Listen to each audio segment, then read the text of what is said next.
Hi friends की खबर आपलोग आशा करूँ भाले आछे आरो আজি हल जेउतिया व्रत आरो आमी सकलोए जेउतिया व्रत करिसु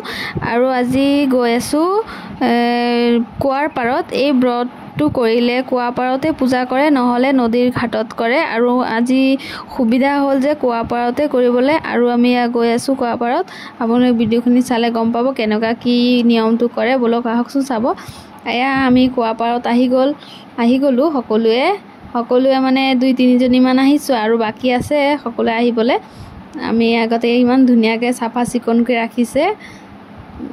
দাদা ভাবি হতে আসকচোন আৰু এয়া পূজা কৰিবলে আৰম্ভ হেৰি কৰি দিলে আৰু মই এফালে ভিডিও উঠাই আছো আপোনালোকক দেখুৱাও বুলি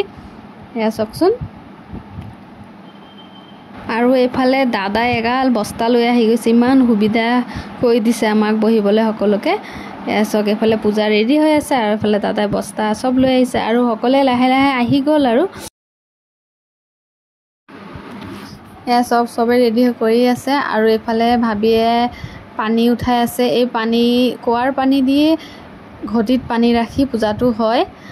আৰু এসক পানী উঠাই আছে ভাবিলো আপোনালোকক দেখুৱাও অকমান ভিডিওটো কৰিলো হেবাবে এসক ৰঙা ফুল দিছে ঘটিত আৰু যেউতিয়া এটা পিন্ধাইছে ৰঙা ফুল দি পূজা কৰিছে সব সকলে ধূপ গৰাইছে আৰু মই ভিডিওখিনি ভালকে উঠাব পৰা নাই সবৰ হৈ গল ধুনিয়াকে আৰু সকলে বহিলে আৰু এতিয়া পঢ়িব কাথা যেটো যেউতিয়া কাথা ব্ৰত কাথা বুলি এটা কিতাপ আছে এই কাথাৰ কাহিনী এটা আছে মই আমিও শুনো আৰু লগতে আপোনালোককো শুনাও বলক আহক मैं पिछफाले बही आसो और या सुनाम इतना आप लोगों को इसे जितिया की कथा कहा जाता है।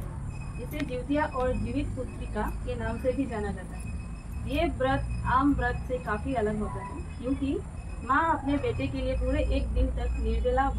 निराजल व्रत करती है। इस व्रत से भगवान श्री कृष्ण की कृपा से संतान की रक्षा होती है और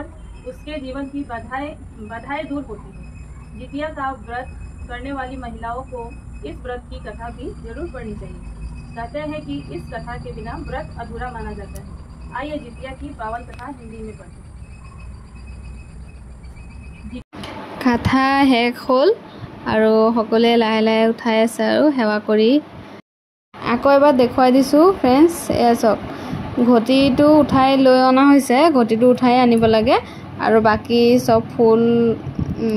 ধূপ এবিলাক আছে আমি এতিয়া গৈ আছো ঘৰলে বাই বাই फ्रेंड्स আকৌ লগ পাম নেক্সট এটা ভিডিও হতে বাই।